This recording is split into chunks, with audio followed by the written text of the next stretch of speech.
પ્રભુ ઈસુની જય મિત્રો। આજે આપણે જાણવાના છે કે કોઈપણ કામની શરૂઆત કેવી રીતે કરવી જોઈએ।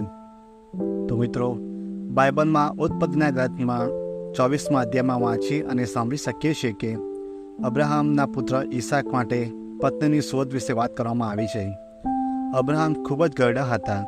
તે સમયે તેમના જૂનામાં જૂના નોકરને બોલાવીને પોતાના દીકરા ઈસાકની પત્નીની શોધ કરવા જવા માટે કહે છે અને નોકરને બધું સમજાવે છે કે તેને કયા પ્રદેશમાં જવાનું છે પત્નીની શોધ કરવા માટે। નોકરને થોડી શંકા હતી કે હું કેવી રીતે જઈશ, મને મળશે કે નહીં। અબ્રાહમે આ વાત માટે નોકરને તેની સાથે એક કસમ લેવા માટે કહ્યું। તો પછી તે નોકર અબ્રાહમને જગ્યા બતાવી હતી ત્યાં સ્ત્રીની શોધમાં જાય છે। તો શહેરની બહાર એક કૂવો હોય છે, ત્યાં તે શહેરની સ્ત્રીઓ પાણી ભરવા આવે છે। ત્યારે નોકર પ્રભુ પરમેશ્વરને પ્રાર્થના કરે છે કે જે સ્ત્રી મને અને મારા ઊંટને પાણી આપશે તે હું સમજીશ કે તમે પસંદ કરેલી સ્ત્રી તે છે। તેથી મારા શેઠ અબ્રાહમ પર કૃપા કરો અને મારો દિવસ સફળ બનાવો। અને એમ જ થાય છે। પ્રભુ પરમેશ્વર તેની પ્રાર્થના સાંભળે છે અને ત્યાં એક સ્ત્રી હોય છે જેનું નામ હતું રિબકા। તે આવીને નોકરને અને તેના ઊંટને બંનેને પાણી આપે છે અને પછી રિબકાને કહ્યું કે તારા ઘરે મને અને મારા ઊંટોને રાત રહેવા માટે આગ્રહ કરે છે। રિબકા એ ઘરે જઈને તેની આખી વાત તેની માતાને કહે છે। રિબકાનો ભાઈ આ વાત સાંભળીને તે કૂવો હતો ત્યાં જાય છે। તેના ભાઈનું નામ લાબાન હતું। તેણે નોકરને સ્વાગત કર્યું પોતાના ઘરે બોલાવવા માટે।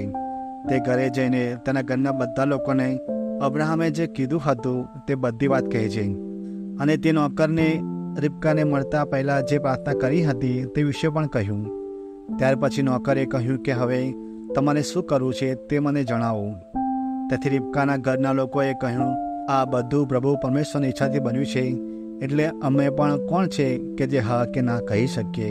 આ રીતે ઈસાકની પત્નીની શોધ પૂરી થાય છે।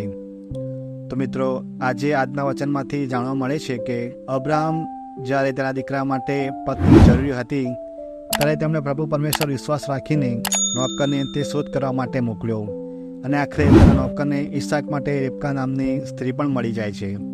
તો મિત્રો, આપણે પણ આપણા જીવનમાં કોઈ પણ કામ કરીએ તો પ્રભુ પરમેશ્વર પર વિશ્વાસ રાખીને કરવું જોઈએ, કેમ કે પ્રભુ પરમેશ્વર માટે કશું અશક્ય નથી। આપણી તેનામાં રહેલી શ્રદ્ધા આપણું કામ સફળ બનાવે છે। જીવનમાં ગમે તેટલી પણ મુશ્કેલી કેમ ન હોય, આપણી મુસીબત કેટલી પણ મોટી કેમ ના હોય, આપણે હંમેશા આપણી જાત અને આપણી મુસીબતને પરમેશ્વર કરતાં નાની જ ગણવાની છે, કેમ કે પરમેશ્વર સૌથી મોટા છે, તે બધું કરી શકે છે। અહીં અબ્રાહમે પરમેશ્વરને મોટા ગણ્યા એટલે તે તેમના દીકરા માટે પત્ની શોધી શક્યા। તો આપણે પણ તેમના જેવું થવું જોઈએ। ખાસ કરીને આપણા ધાર્મિક જીવન માટે પણ પરમેશ્વર પર વિશ્વાસ અને શ્રદ્ધા રાખવી જોઈએ અને તેમને નમ્ર વિનંતી કરવી જોઈએ, પ્રાર્થના કરવી જોઈએ કે આપણને પણ અબ્રાહમની જેમ બનાવે, તેથી આપણે પણ એમની નજદીક જઈ શકીએ। મિત્રો, આજે આપણે આજના વચનમાંથી ઘણું શીખવા મળ્યું છે કે આપણે પણ અબ્રાહમની જેમ કોઈ પણ કામની શરૂઆત કરવી જોઈએ, જેથી કરીને આપણે આપણા જીવનમાં સફળ થઈ શકીએ, કેમ કે તેમના વગર કશું પણ શક્ય નથી।